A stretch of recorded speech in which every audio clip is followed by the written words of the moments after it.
Welcome to the Choir Conductor podcast. Each episode features a conversation with people in the choir or music education profession. I am your host, Zach Thompson. Let's start the show. My guest today is Jonny Priano. Jonny is a music educator at the Wilmington Area School District in western Pennsylvania, where he leads 5 choirs at the high school and middle school levels.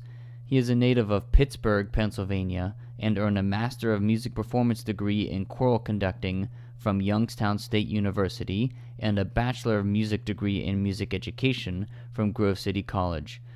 Jonny's choral music is published through Alfred Music, Hal Leonard, and Cola Voce Music, with several of these pieces given the distinction of J.W. Pepper Editor's Choice.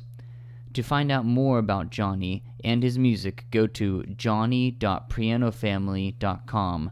That's JONNY.PRIANOFAMILY.com. So, Jonny, let's have you start by talking about your musical upbringing. Well, I come from a very musical family. My mom was our church pianist. My dad played guitar and led worship in our church.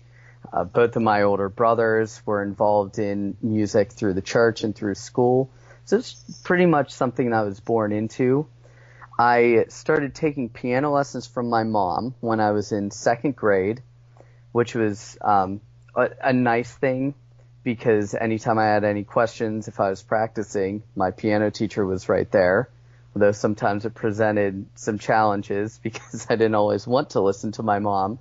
But overall, awesome experience, really helped.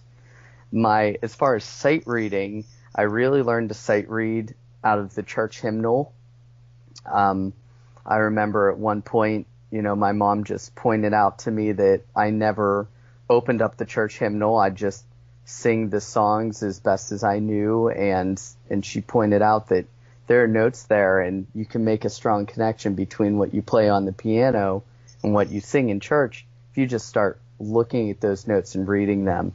So a lot of my music began in the church.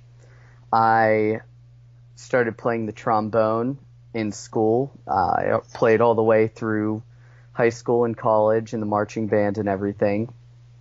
And in high school, that was when I joined choir, which is interesting. I always enjoyed singing, but didn't really start to pursue that until high school. And in my high school choir, my choir director knew that I played the piano and asked me to start accompanying the choir. And I think it was maybe the 3rd day that I ever accompanied the choir that I said, this is what I want to do. I want to teach kids to sing and be a choir director. So throughout my life, lots and lots of encouragement from my parents. We always sang in the car. We were always encouraged to harmonize. There are videos of me and my 2 older brothers and my dad singing, just fun songs in the basement.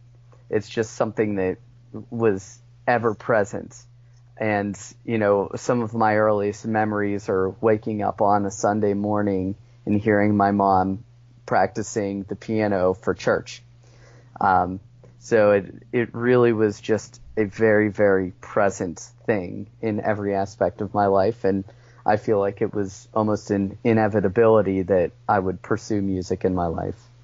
Sure. I also didn't join choir until high school.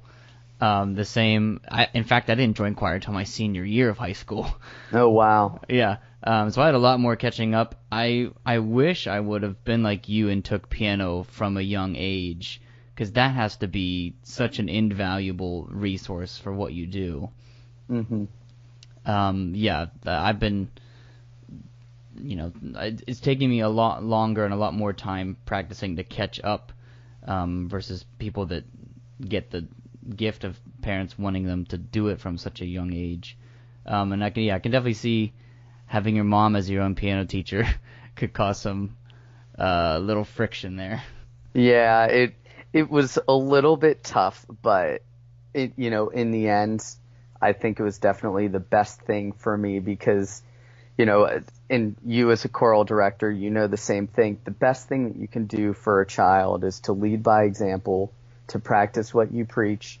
And, if I was taking piano from someone else, I might not believe that they practiced their music or how often they practiced. But with my mom, I heard her practicing. I knew that if I was ever going to live up to the level that she was able to play, I was going to have to put in the same work that I got to hear her doing. So, I know that she's very proud of me for sticking with the piano. And in my undergrad, my focus was piano. And, to come and see that senior recital, and I included Claire de Lune, which is her favorite piece of all time. I included that in my senior recital. So I think it was just a really special thing that we could share together, even though I was not always as willing to practice as she might want me to be. Sure. And did you go to Grove City? Yes, my undergrad is from Grove City, and my master's degree is in choral conducting with a focus in voice, and that's from Youngstown State University, Dana School of Music. Okay, yeah. So, yeah, Grove City, right down the street from my undergrad college of Slippery Rock. Uh-huh. And then, yeah, Youngstown's just 40 minutes from there as well? Correct. Yeah, that's great. And so how was your transition from, choir and leading the choir on piano in high school going into college? What did you find with that? Well, I thought that I was hot stuff walking into college. I was, it's in your high school where not a lot of people are taking piano lessons. It's pretty easy to be, the best or one of the best piano players. And I was very humbled as soon as I walked into my first lesson at Grove City to realize that I didn't know nearly as much as some of these people who had been, competing on the piano throughout their teenage years. So, I was definitely prepared to start as a piano major, but there were people that were light years beyond me. But that was what I needed. I needed something to encourage me to work hard and put in the effort. And, I played the piano for probably 4 to 5 hours a day, between accompanying people and practicing my own things. And the reward was great because it just got to the point where playing the piano could become automatic. As a choral director, I never even think about what my fingers are doing. I can focus completely on what I'm hearing from the groups and know what to fix and know how to adjust the balance. And, I don't have to look down to give a starting pitch. I can just hit it and keep maintaining eye contact with them. So, I'm so glad that my undergrad was in piano, but I was not at the same level as a lot of people. So it took some time, but it all worked out. Okay, so we were talking about your college experience being a little bit humbling, which is it's good to hear, especially for a couple, maybe a couple of your students, or definitely a couple of my students. It's good to hear that sometimes you don't know what you don't know until you get to the next step, and then you realize that there's a whole nother world out there for you to start learning. And so, when did composition start to take hold in you? Well, I can say that really composition took a few different forms for me. So the first thing, and I think that a lot of people that compose had the same experience, it just started with cheesy pop music that I would want to write in high school, because who doesn't want to be the next Billy Joel? So, I'd just start writing these really horribly cheesy love songs for the piano, piano and voice. I did one in a talent show one time. But I have to kind of credit two people for that aspect of the composing. The first was Chris Tranter, who was my high school choral director, who, took time. He didn't need to do this, but he just took the time knowing I was interested in the piano and sat me down and said, okay, in C major, no sharps or flats. The major triads are going to be 1, 4, and 5, C, F, and G. Your minor triads are going to be 2, 3, and 6, D, E, and A. And 7's diminished, and you're not really going to use that, so just make it into a 5-6 chord. And that's the chord the chord that you can place on each note, and you can make up any song just with that knowledge. And I took that, and it was like mind-blowing, because I could just play, a block chord with my left hand and then make something up in the right hand, then play another one, a different chord, and play something else in the right hand. And it became so easy to create a melody with harmony. And then my older brother, Tim, who was always, improvising and playing the piano, he just kind of showed me like a rhythmic pattern that he would use in his left hand. And, interestingly enough, Tim never majored in music, but he actually went on to become the organist for the Columbus Blue Jackets, the National Hockey League team. He was their first ever organist when he was in college in Ohio, and then later on became the organist for the Pittsburgh Penguins. So just to see someone that could take simple musical concepts that he learned from playing piano lessons and, just these different rhythmic patterns, simple patterns that you could add into the left hand to make it interesting while you play the melody in the right hand. It's interesting to see how he was able to take that aspect, of a hobby and turn it into a really, really cool job that he had. And so I kind of was able to take a little bit of inspiration from him. Instead of just playing these block chords, then I could, make things that sounded more like quote unquote real music. Sure. And so, in college, after you're done with college, you start to teach at a high school. Can you talk about what you're currently doing for a living? I am doing the same thing. I'm in year 12 of being the director of choirs at Wilmington Area High School in New Wilmington, Pennsylvania. It's the same community that Westminster College is in. They're right across the street from us. And I teach at the high school level. I have my full choir, which at its largest has been 130 members. I have a women's choir that is 21 members, and I have a chamber group that is 22 members, 12 girls, 10 guys. Then I also teach the 7th and 8th grade chorus. Some years, depending on my schedule, I teach the 5th and 6th grade chorus, and I also teach high school music theory. Yes, that's a little bit of everything. So you kind of have to switch gears on a dime. Yes, especially because I go from 7th and 8th graders to my high school ensembles. Then in the afternoon, I go from high school to 5th and 6th grade, which is always an interesting experience. Yeah, I can definitely. I remember my student teaching was a similar setup to that, and I just remember going from, seniors who are way taller than me to 6th graders who are still taller than me. Yep. but they don't realize it. But yeah, you definitely have to.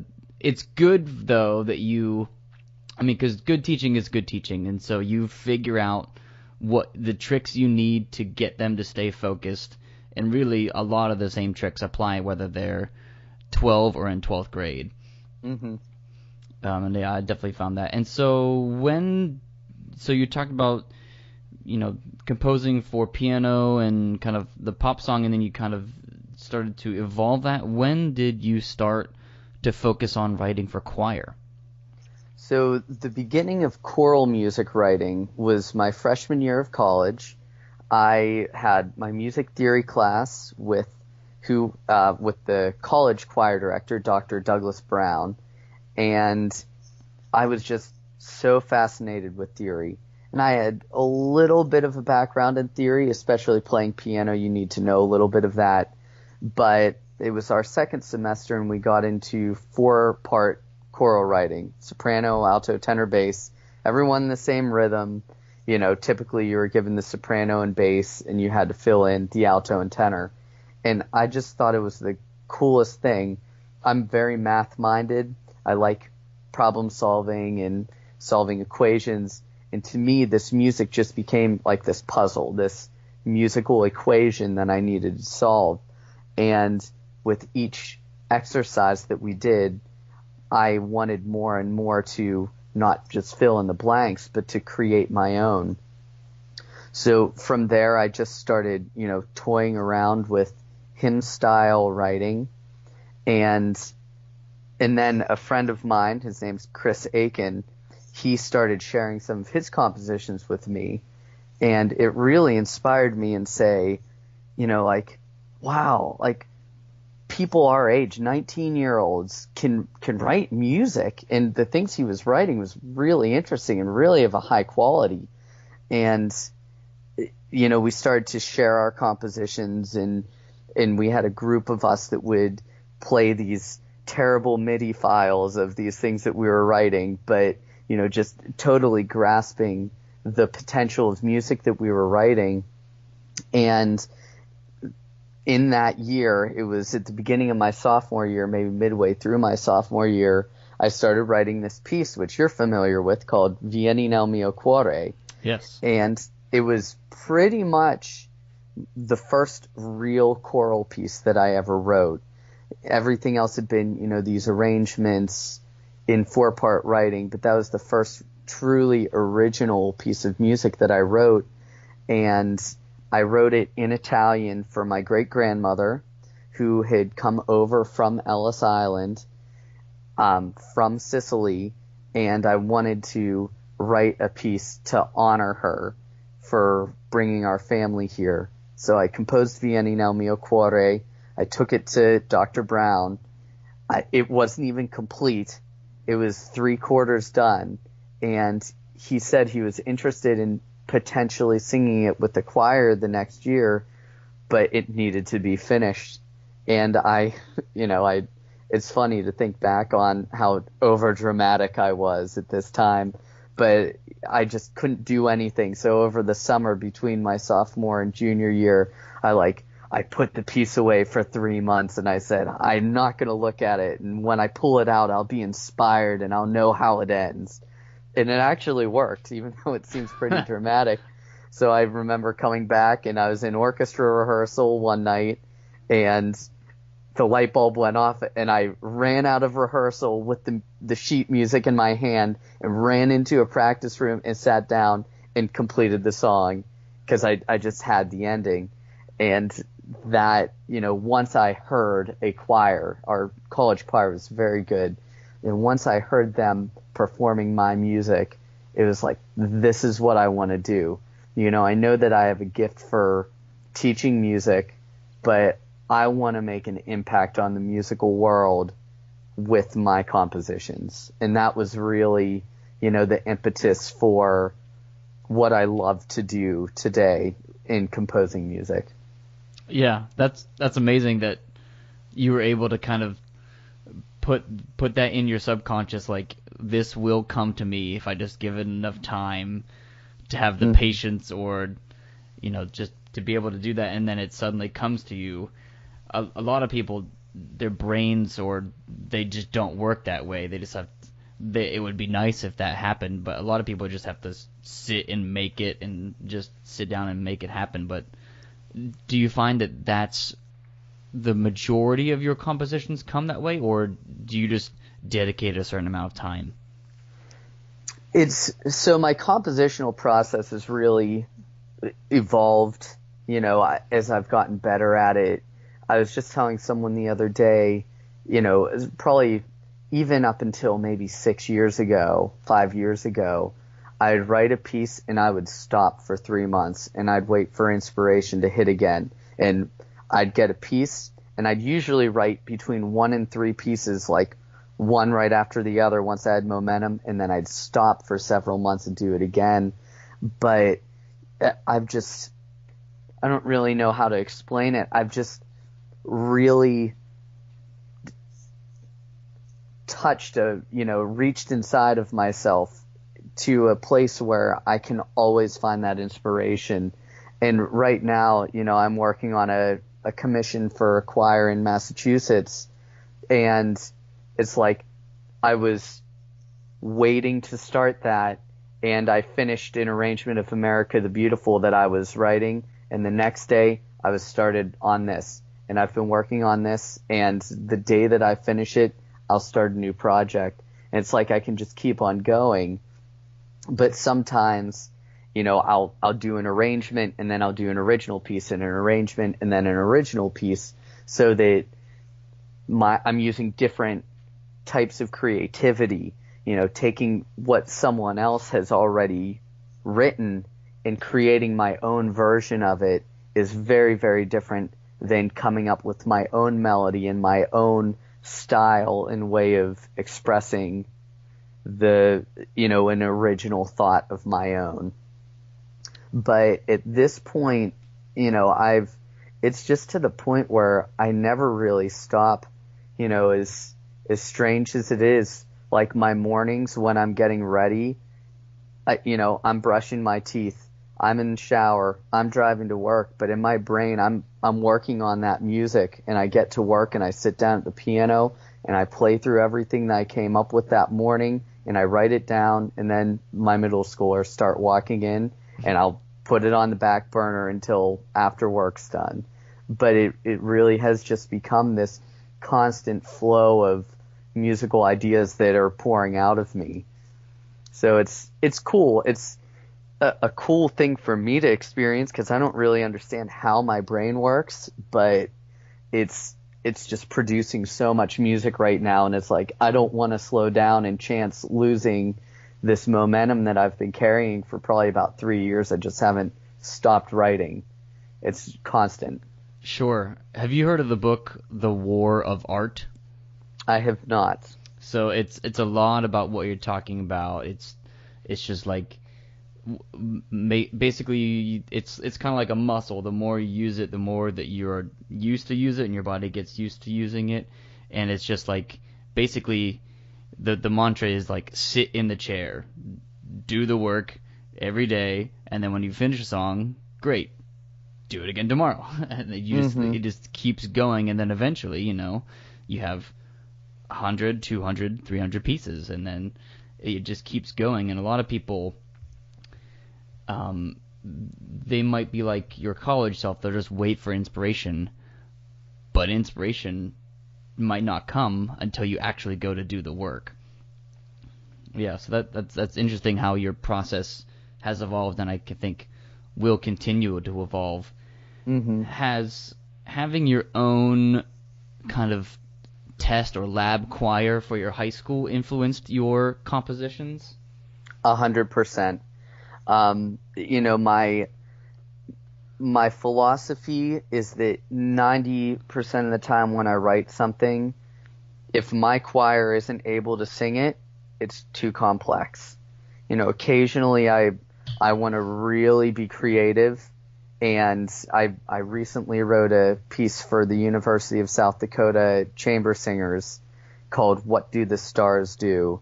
And, if you ever hear my music, from the minute that you hear it, my favorite composer is Eric Whitacre, and I just adore everything that he's ever written. I think he's an absolute musical genius. He's just discovered these sonorities that I never even would have been able to imagine until I first heard Water Night and, or Luke's Arumque.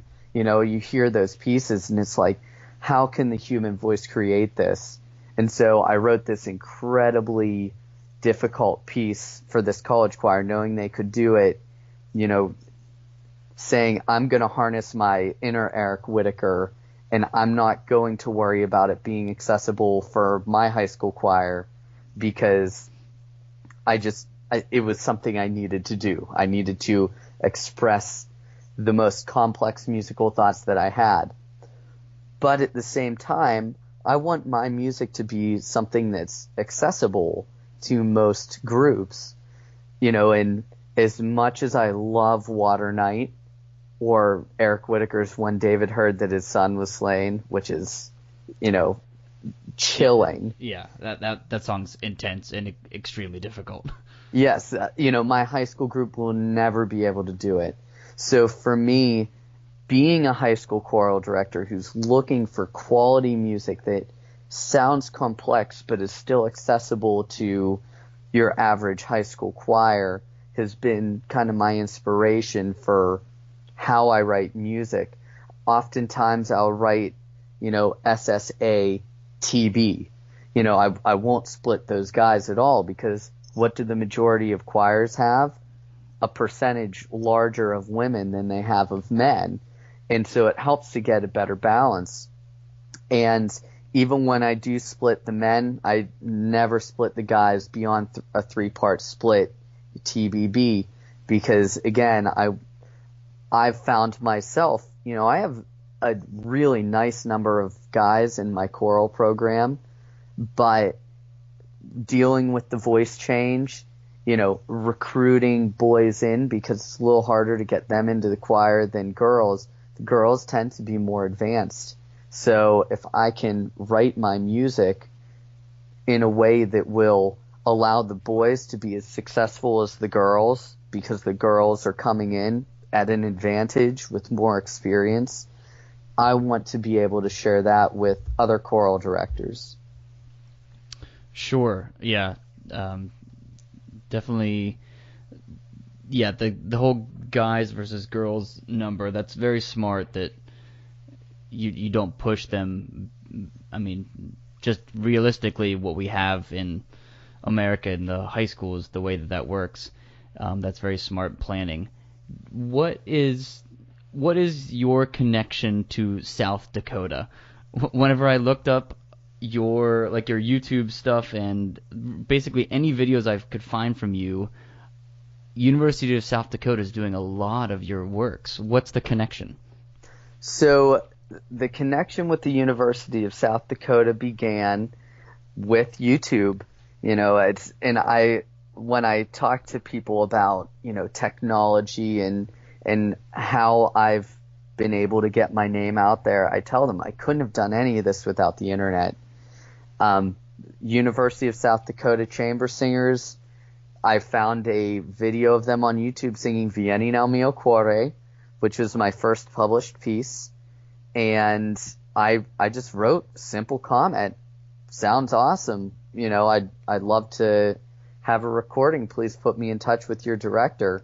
And he emailed me, and I emailed him back and said, hey, if you ever want to do any other music, I'm happy to make suggestions. I would love to, give you for free unpublished music, because I just want to share my music with the world. And if you performing in this different region will help bring my music to new audience members, I'm happy to give it to you for free. And so he took me up on that offer, and every year for about the past 6 or 7 years, they have performed one or more of my pieces as part of their tour repertoire. And recently, I actually officially received the title of composer in residence for the University of South Dakota Chamber Singers. So it's just this amazing collaboration, because their director, Dr. David Holdhusen, is a genius. I really suggest, not just looking at my stuff, but classic pieces that by them, or, that they've performed. His interpretation is out of this world. My favorite spiritual is My Soul's Been Anchored in the Lord by Moses Hogan. And I, on one of their recent CDs, I heard the recording, and I was shocked that at the beginning of the fast section, he started it super slow and just added this accelerando for about the first 30 or 40 seconds of the music, building momentum. And to me, I was like, how did he come up with this? It's so effective. And I think, if Moses Hogan was still alive, he would love it. So to get to work so closely with such an amazing musician with such an awesome grasp of how to interpret music has really helped me to become a better composer, because I'll listen to a recording of them doing something that I wrote, and I'll find new things. I'll find new meanings in my music that I never knew, because he analyzes it so well that it's almost like he knew what I was trying to say, but I didn't even know what I was trying to say yet. And I don't discover that until I've heard what he's done with it. So we have a really, really great rapport. I wrote a setting of Psalm 23 for my grandfather after he passed away, and I sent it to them, and they were performing it, and one of the students in the choir said to the conductor, he said, I really think that we need to be able to sing this for the composer because of the story behind it and for the reason that he wrote it. And, they fundraised money and flew me out to South Dakota so that I could be there for their final concert and hear them perform this work. And, it was amazing because, when I do things around here, usually it's in a setting where the people in the audience know me and they appreciate the music and everything. But when I went out there, to be surrounded by audience members who have never seen me, never met me, never spoken to me before, and I got like a 4-minute standing ovation at the end of this piece. The choir was crying. It's just this amazing musical connection that I had with this group of people that I just met hours prior. It is something really, really special, and another thing that just made me say, composing is what I want to do. This is a gift that I truly believe was given to me by God, and that I have a responsibility to share this with people. I cannot keep this to myself. And when I see reactions like that, it's like this music means something to people. And so I need to keep writing it. And it takes a lot of time, and it takes a lot of energy, but it's worth it, for that. Even if there are 2 people in the audience, if that piece meant something to them, it'd be worth all of the work that I'd put into it. Yeah, that's amazing that all of this came from a simple comment and then following up and then just putting in the time. And these things, it's the easiest little things to do, but you have to put in the work to do that. And some people probably wouldn't have done that. And then that one little thing, who knows where that's going to take you in your life. There's this guy Gary Vaynerchuk, and his big deal is to put in the work, put in all those little comments, read everything that people post about you, reply back to everything. It's good that you're even utilizing YouTube and that you have a website. A lot of composers don't have those things, and I think that does really separate you and make your music much more popular than it would be otherwise. Mm-hmm. And so, looking at your music, let's talk about probably what you think your most popular piece is, and then probably another piece that you wish people would start to look at more and sing a little bit more. Okay, well, I would say my most popular piece is probably a piece called Away in the Woods. This is a piece that was published by Alfred 2 or 3 years ago. I think 2 years ago. It was a commission for PMEA District 5 Chorus, which is the district that I teach in, and the conductor was Dr. Douglas Brown from Grove City College.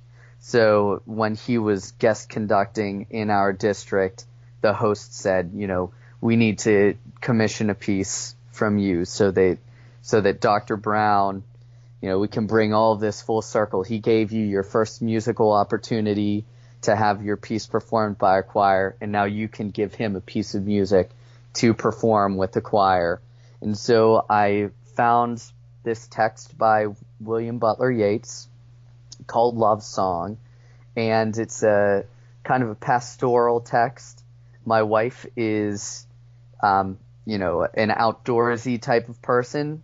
I grew up in the city, but once we got married, you can guess whose lifestyle won out. Now I live in the country, and we have chickens in our backyard, and Nice. fresh eggs every morning, and just kind of this new lifestyle.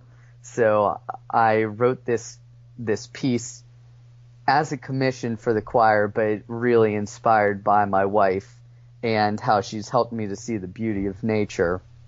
And so it was performed at the District Chorus Festival.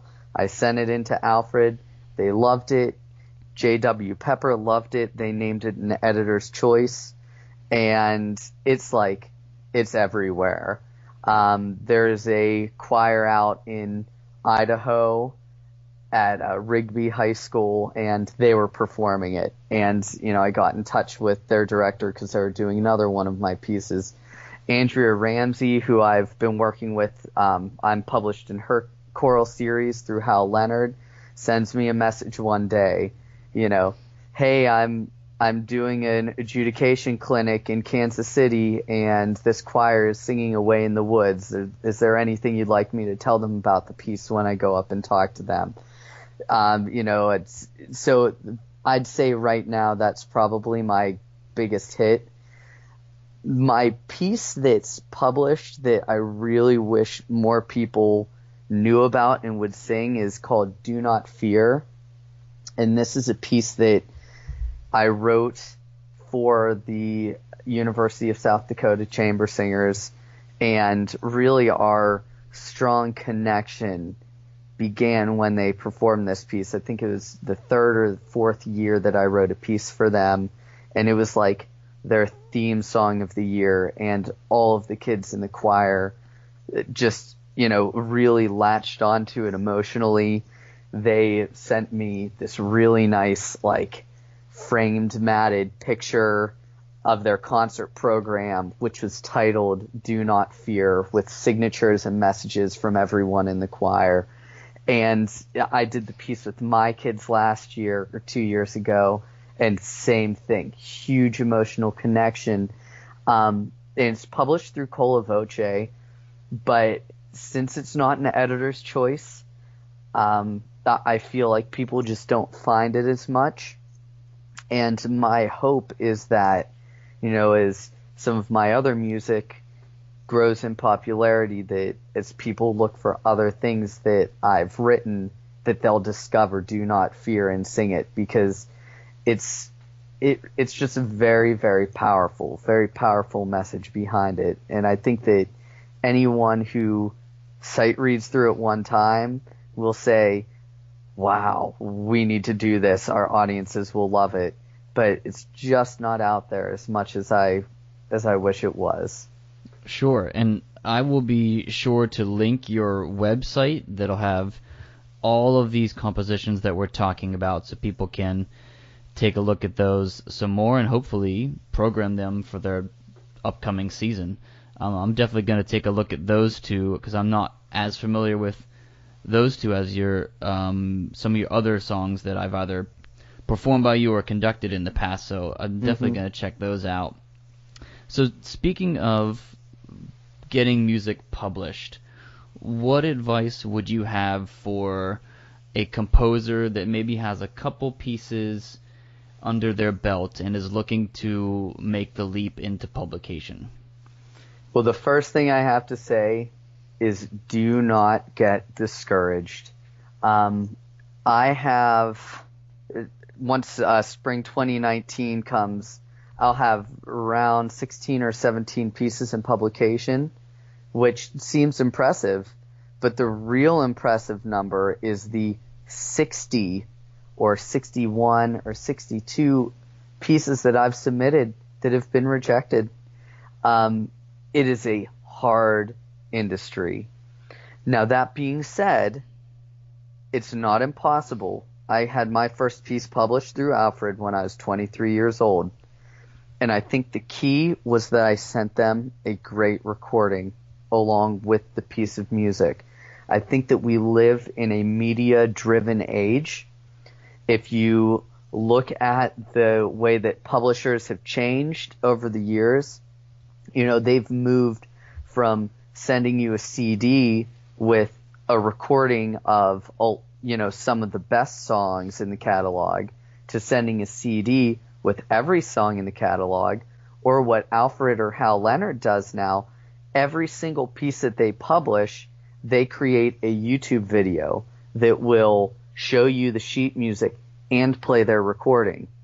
So, as choral directors, we're kind of past the age of I'm going to order 10 pieces of music and play through them on the piano and see what I like. Everyone's first instinct is, let me get online and listen to a recording. So I've found that with publishers, if I can send in a quality recording and they can hear that recording, they're more likely to jump on board than if I send them a piece of music without a recording and they say, okay, well, I think this probably sounds really good, but I've never heard it, and we're going to have to make a recording because that's what we do. So I think that having a quality recording, especially by, a collegiate level ensemble, is the easiest way to get your foot in the door. Make sure that publisher hears your song and says, this sounds so good, we have to publish it. Another thing that I would say is that you need to know your publisher and what they are known for. Do your research. If I have a Away in the Woods, which has been very popular, but it's a secular text, if I send it to GIA or to Beckenhorst, they're not going to publish it because they only publish sacred music. If I send a collegiate level sacred piece of music to, a certain publisher, they might not publish it because most people buying the collegiate level music from them are looking for secular texts. So you really kind of have to know who you're sending it to. If you're going to send music into Walton, their catalog is really, really focused at that college level. There's very little for middle school chorus there. And even their things for middle school chorus are pretty challenging. So if you have a 2-part piece that is good for 5th and 6th grade chorus, Walton isn't a good choice. Alfred would probably be a better choice for you. So knowing your publisher and sending them the right piece of music for their catalog is key. But probably the thing that requires the most luck out of this process is that you have to hope that they still have room in the catalog. I could write the greatest fast-paced sacred text, rhythmic, sacred, accompanied piece in the history of the entire world.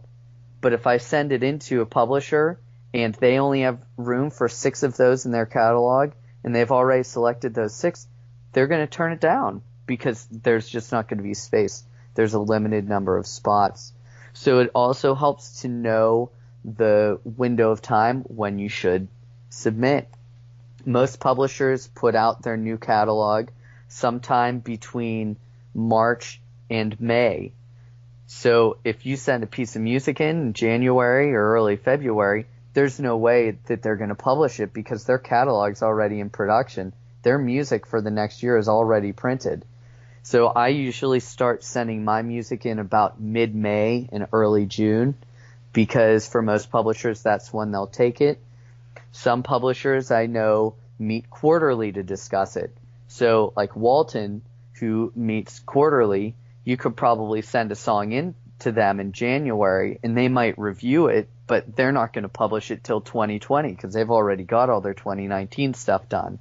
So kind of learning the ins and outs of the industry is important, but like I said, don't get discouraged. Just because a piece of music gets rejected doesn't mean that there's anything wrong with the piece of music. It isn't very common for publishers to give you specific input and say, we're not going to publish this because the text, says Jesus. And there are some publishers that just aren't comfortable, publishing music that refers specifically to Jesus because they know that a lot of institutions aren't going to perform that song and it won't sell well unless it's an African American spiritual that has the history behind it. You won't really get that sort of input from those publishers, so you just kind of have to guess, as what you can do later. But for me, I send a piece to one publisher, I get my rejection email, I say, all right, sending it to the next publisher on the list. But I only send it to those publishers that I know it actually has a chance of being published, or else it's just going to get tied up. Oh, one other really important thing, publishers are very, very specific that you can only submit a piece to one publisher at a time. So if I submitted a piece to Alfred and Hal Leonard, and they're both interested in publishing it, well, now I'm in trouble because who has the right to publish it? Who am I going to have to say, oh, sorry, never mind, you can't publish it because this other company wants to publish it, and leave a really sour taste. So it's really important when you send your pieces in to submit them, one piece or one publisher at a time. You cannot send it to multiple people at once. That's very good information. I just learned a bunch from just that little part, and I'm sure there's even a lot more details. And so, does it take weeks, months? How long can it take to hear back?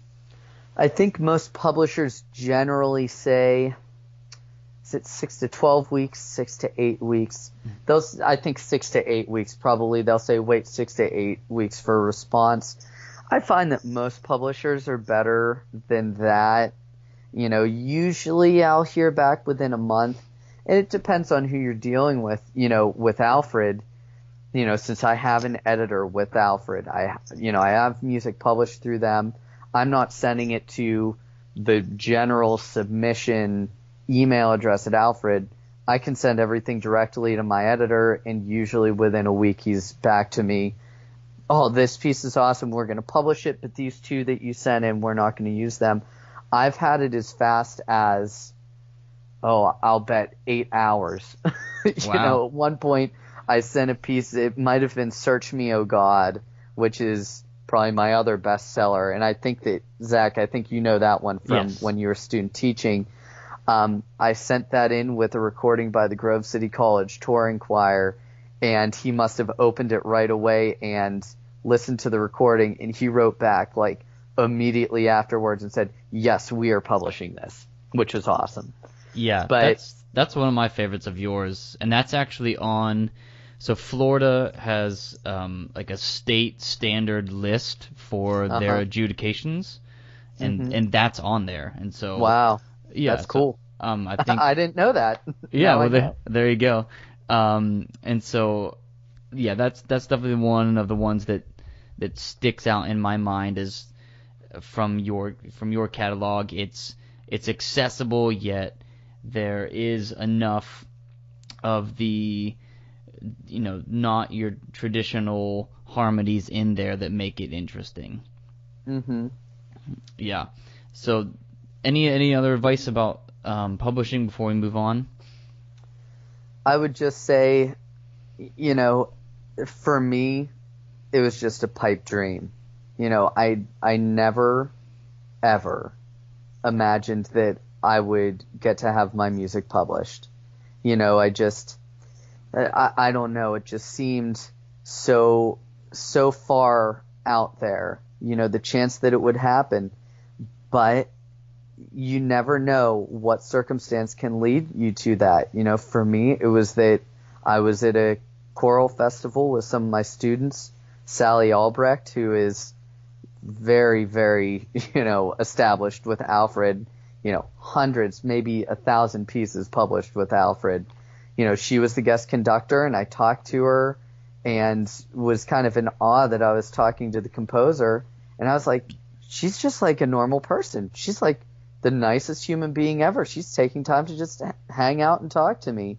So I sent her an email and said, I'd love to submit some music. How do I do that? She said, you could just email it right to me. I'll send it to the right people. And then I sent her Vieni nel mio cuore with a couple of other pieces, and she liked it, and they published it. And it was that easy.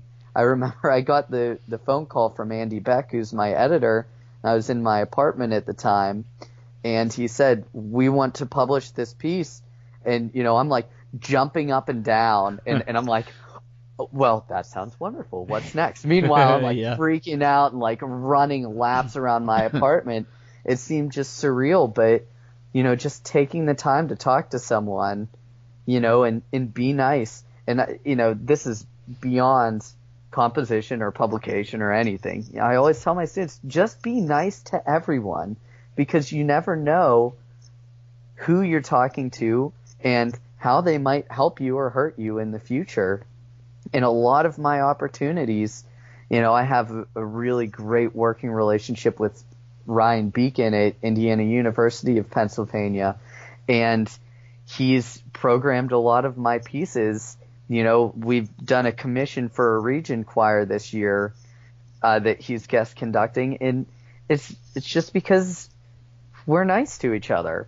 He met me, he adjudicated my choir, we had a nice dialogue, and he just emailed me and asked me if I had any music, and before I knew it, he commissioned a piece for Pennsylvania State Chorus. So it's amazing what taking the time to talk to someone and get to know someone and just be genuine with people, be real people. It's the best way to live your life, So that's not just in the music industry, but I have found that most of the great opportunities that I've had in my life have just been a result of treating everyone with respect and just being nice. That is fantastic advice. That'll get people very far. It seems simple. It can be very difficult for some people, more so than others, but that is definitely fantastic advice. So let's switch gears. Do you have a favorite musical experience, either as a performer, conductor, singer, or as an audience member? I will say probably the greatest musical experience of my life occurred last year. Now, I used to sing with the Mendelssohn Choir of Pittsburgh and perform with the Pittsburgh Symphony. I was a corps member in the tenor section for a couple of years back in around 2010. And I don't do that anymore. But again, I was always very nice to everyone while I was down there. And so when they're doing a large work like Beethoven's Ninth or Mahler's Second, I'll get a phone call and they'll ask me to come down and sing with them, which is like, okay, I'll sing with the Pittsburgh Symphony. They're one of the best symphonies in this country. So last year, 2 years ago, they're doing Mahler's Second, and I'd sung Mahler's Second with the Pittsburgh Symphony several times before. But this time, I just decided I really wanted to absorb this piece of music. And in Mahler's Second Symphony, it's 5 movements long. It's like 2 hours long. It's a huge piece of music. But the 4th movement is only about 4.5 minutes long in this gigantic piece of music. And so I was fascinated by it because amidst all of this orchestral stuff, there's this alto solo called Irrlicht. And I did some research on it, and this is actually a piece of music, just a song, an art song that Mahler had written in a song cycle, and he decided to incorporate it into the Second Symphony. And so the alto soloist, she was from Germany, she was fabulous, and I was sitting there with the choir listening in rehearsal, and I just found myself frozen. I could not move as I listened to the simplicity and the beauty of this piece of music. And it just struck a really, really strong emotional note for me. And of course, we had 3 or 4 performances of Mahler's Second, and so I got to listen to that every single night. And that was really, we talked about this momentum of writing music that hasn't let up. That really inspired me. And, I just think about that moment, and I have so many chills thinking about the way that I felt in that moment, hearing music, how powerful the simplicity of that alto solo could be. So if you're not familiar with the 4th movement of Mahler's Resurrection Symphony, it's something to look up. It's just so gorgeous. And after that, I was like, oh, I just wish that every girl in my choir would have the opportunity to write this, or to sing this alto solo. And I said, I'm a composer. Wait, I'll just write an SSA arrangement of this. And so I wrote an SSA arrangement of it, and my girls performed it. And, it's tough. It was a decent amount of German text. It was challenging, but they just loved it. And so for me to have my huge connection to this piece and then have them have this huge connection to the piece, it was really a cool way of experiencing the music for me.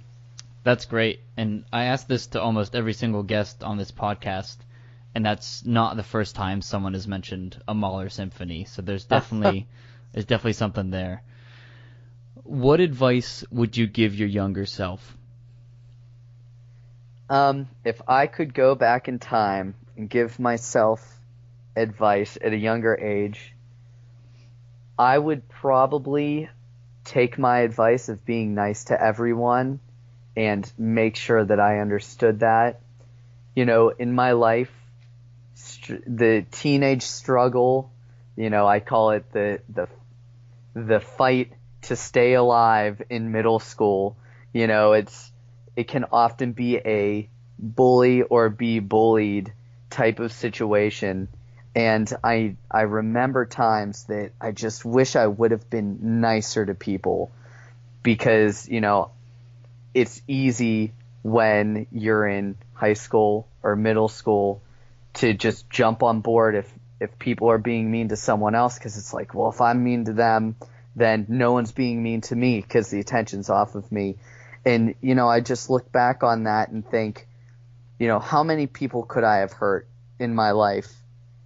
And I just wish that I would have the perspective of the world that I have now, and that I could have been a better steward of friendship and goodness in those times. And, I'd also, go back and give that typical musical advice of practice more, or, believe in yourself, or, when it comes to like being in musicals or something, take risks, or improvising, don't take the easy way out, challenge yourself every time you rehearse. But really, as a perspective, as a father of 1 and soon to be a father of 2, if there's any advice that I think is important that I wish I would have had, it would have just been start being nicer to people earlier, because there's no mean thing that can be said that you can take back. There's no negative action that can be canceled out. So, in being a teacher to students, I find that that's probably the most important thing in the entire world, is being nice to everyone. And I wish that I would have been more successful at that from a younger age. Yeah, that's definitely good advice. I can definitely tell, being a teacher of high school students, if I'm the slightest bit more tired than usual, or if I just reply to something back in a short way, just the automatic repercussions in the entire ensemble is very tangible, versus if I put on the nice face and the nice teacher voice, the difference is very apparent right away, and that's definitely good advice to give. Do you have a favorite app? Um, I would say, aside from the obvious, I have a metronome that Yeah. I use a lot when I'm composing. Yeah. But I would say that probably my favorite app is the DSNY newscast app, and has absolutely nothing to do with music, but I am a Disney fanatic. Oh yeah. I'm like obsessed with, I mean, Florida, you're right there. I'm Right. obsessed with the Disney parks. I'm obsessed with the Disney food. I see every Disney movie that comes out, and so this DSNY newscast app is like everything, all the news that's happening with Disney, especially in the parks. So I like live on that app pretty much because I have to read every single article that has ever been posted. So that's not really the musical answer, but No, if we're gonna be honest. Yeah, that's fine. Yeah, not everything has to be about music. Yeah, my wife I think also has the same app, and she's very similar in that way. Mm-hmm. Yeah, it's not bad living an hour and a half away from Disney. I'm jealous. Yeah, I mean you get to experience it a little bit differently than if you're going like to stay for a week. You can just go like a couple times a month, and it's interesting to see both sides because I used to live in Pennsylvania, and then I got to go maybe once or twice, and now living here, you see the different side of that. Mm-hmm. I always tell my wife, like, could you imagine anytime we go out to eat, I'm like, we could just go over to Disney Springs right now and eat at Art Smith's restaurant, and it kind of ruins going out to dinner because we're like, we want to be in Florida. Yeah. Do you have a favorite book or a favorite book series? Now, I will be honest with you, I'm not much of a reader. That's okay. I am very much a movie buff. Oh right, yeah, you have a movie review website. Yeah, I dabble in these movie reviews that just to keep myself occupied, but yeah, I come from as well as the choral background, I have a musical theater background. So I do have like a really great appreciation for acting. So I tend to spend a lot of time watching movies instead of reading. But for any middle schooler and high school out there, don't do that. Go read a book. But I don't really read very much. No, yeah, that's okay. Yeah, the more I'm talking to you, the more I realize how much of an entrepreneurial spirit you have. Even though, I mean, yeah, you're teaching at a public high school, but you're doing so many other things that are outside of that box, and I'm really impressed. Oh, thank you. Yeah. So I know being a composer, a teacher, and having all these other things, you probably don't have time, and especially having a young son and another child to come on the way. But do you have any hobbies? Really, my hobby is the composition. Right. Yeah. It's hard to call it that, now that I'm actually paid to do it. But for me, that is my release. It's 9:30, right now while we're doing this, and after we're done with our interview, I'm probably going to go and sit at the piano for 2 hours and work on this commission I'm working for the choir in Boston. It's just I love the process so much that it's, aside from spending time with my family or going to Disney World, composing is really the only thing that I want to be doing. It's just my favorite thing. So, yeah, I guess we could call the watching movies and analyzing movies to be a hobby. Sure. But the truth of it is that my release from music is more music. Yeah. Yeah, it's just a different aspect of it. Yeah, and I get that. Sure. Can you talk a little bit about your upcoming programming for your choirs at your high school? Yes. So right now we are preparing our chamber singers and women's choir for a performance down at Carnegie Mellon University at their Carnegie Hall in Pittsburgh, not the New York City Carnegie Hall.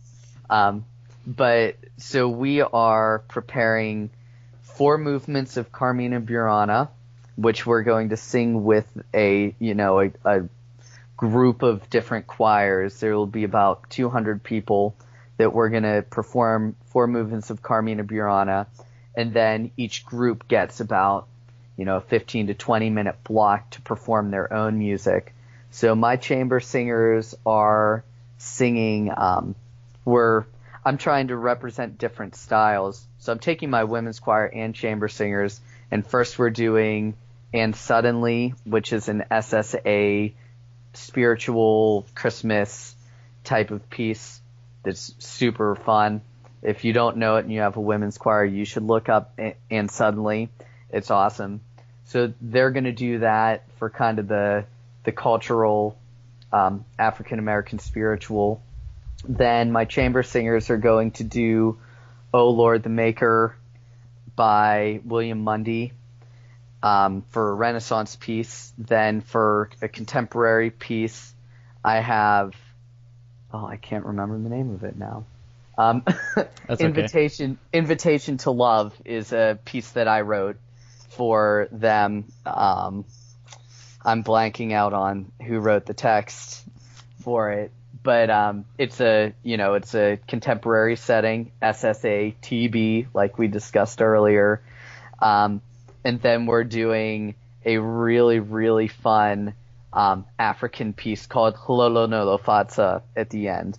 So that's our programming now, and then at the same time we're preparing for our Christmas concert. So my women's choir will end up doing 2 movements of Benjamin Britten's Ceremony of Carols. Oh, nice. Every year we get to vote on which movements we do, but I view that as probably the most important work for treble voices ever written. And so my opinion is, if I have a women's choir, they need to experience it. So every year I let them vote on 2 movements. Last year they loved it so much they chose 3 movements and said we have to do all 3 movements. So we did those 3 movements. So we'll be voting on that. In my regular choir, my full group, we're going to be working on Gustav Holst's Christmas Day, which is kind of a medley of 3 different Christmas carols. Really nice for a cappella choir. Actually, I think it's meant to be accompanied, but we sing it a cappella. It works very well a cappella. We're doing my Stille Nacht, which I think we're going to talk about in a minute. Yeah. Which the kids are really, really loving this arrangement of that. And we have some traditional pieces that we do. We do the Hallelujah Chorus every Christmas. We do Carol of the Bells every Christmas. We started that last week. We do Peace, Peace, which is like a silent night plus another original melody that was written by Fred Bach. And, it works as like a 2-part piece, and the audience sings Silent Night and the choir sings Peace, Peace, and people are crying because they're moved by the Christmas spirit and yada, yada, yada. You know how it is. Sure. So we've got some cool stuff coming up. My chamber singers, we call it the song with the green Christmas tree on the cover, because we pick one of those kind of cheesy, super fun pop Christmas arrangements, and I let them vote on which ones they want to do, like Rockin' Around the Christmas Tree or It's Beginning to Look Like Christmas, but they all have that green Christmas tree on the cover. So we'll do one of those with our chamber singers. We usually do like a Hanukkah piece. So we're pretty busy right now. Yeah, that sounds great. Yeah, I was about to mention your Stille Nacht to kind of commemorate or celebrate the 200th anniversary of Silent Night. Could you talk a little bit about that composition? Yes. So probably the most important thing that I can say is the story. This piece is dedicated to my grandmother, who is still living. She doesn't know it yet. It's going to be her Christmas gift this year. Oh, wow. But my grandmother is kind of like the linchpin of the family. I have a huge Italian family. I have, a bunch of cousins, bunch of aunts and uncles. My grandmother is now a great grandmother to like 20 kids, so we have this enormous family, but she's the thing that still brings us together at Christmas every year. And one of the things that she has always asked of us is that she just wants to sit and sing Christmas carols.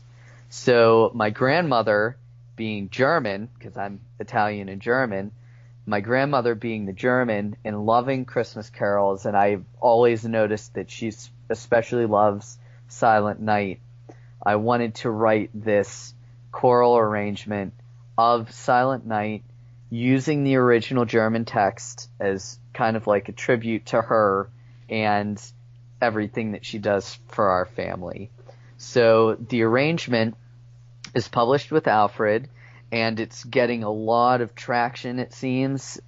It was a J.W. Pepper editor's choice, which really, really helps to get the name and the recording of it out there. And it sets the first verse in German and then is followed by the next verse set in English. And it sounds very complex, and it utilizes dissonance, but it's very, very accessible. I think it's just SATB, standard 4-part up until like the 6th or 7th page.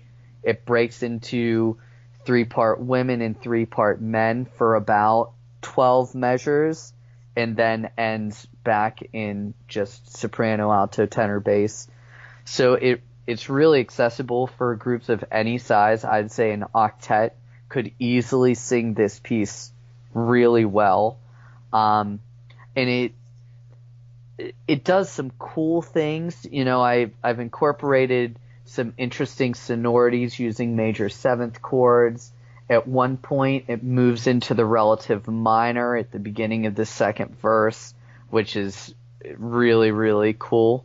So, there's a lot going on in it. It works as like, I hate to say pop, because it really isn't a pop piece, but it uses the, kind of a melody with the voices singing an accompaniment on Lou, and kind of arpeggiating chords at the beginning, but there's a nice amount of that arpeggiation with the melody, then everyone singing homophonically. So it just has a lot to offer in a 3-minute long piece of music. Yeah, and there's no better year than this year to program it for your choirs. Absolutely. And so, again, all these compositions that we've been talking about, you can find at Jonny's website, which is jonny.prianofamily.com. And I'm going to put all these into the show notes on the podcast, and then in the description for my YouTube page for this video if you're listening to this on YouTube. Well, Jonny, thank you so much for taking the time to talk with me. Is there anything else that you would like to say? Just thank you for, taking the time to interview. I really appreciate you helping to get my name out there. Sorry it took us so long to connect and do this. That's okay. I'm very busy.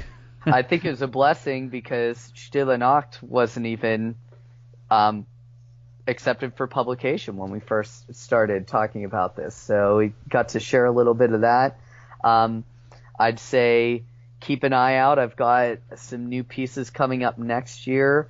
Andrea Ramsey's series with Hal Leonard is publishing a piece that's really special to me. It's called Lullaby, and I wrote it for my son Luca, and we started singing it to him while he was still in the womb. Very nice. And I still sing it for him when I put him to sleep each night. So, that's a really special piece with the Christina Rossetti text. I love her. And that's available for SSA or SATB with optional accompaniment, so you can do it a cappella or with the piano. Then with Alfred, I've got an arrangement of the Anvil Chorus coming out, which is really fun, and that's available for SATB accompanied and TTBB. Another great one that's coming out with them that's more at the collegiate level is called There Is a River. And there's one more. I can't think of it offhand. Oh, and a new piece called Gloria, Festival Gloria, which is really high energy. It's a little bit atonal, so it's a little bit different than my standard style. So it's really cool. It's in 10/8 time with shifting meter signatures.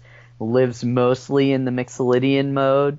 So that's a really, really cool one that I think everyone would really like. Well, excellent. Again, his website will be in my show notes, and please do check out his music. Thank you so much, Jonny. Absolutely, Zach. Thank you.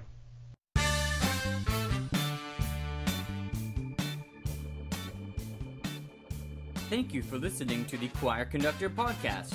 Please subscribe to our podcast on iTunes and leave a review. Go to zackthompsonmusic.weebly.com for show notes, an archive of podcast episodes, and free compositions. Have a great week.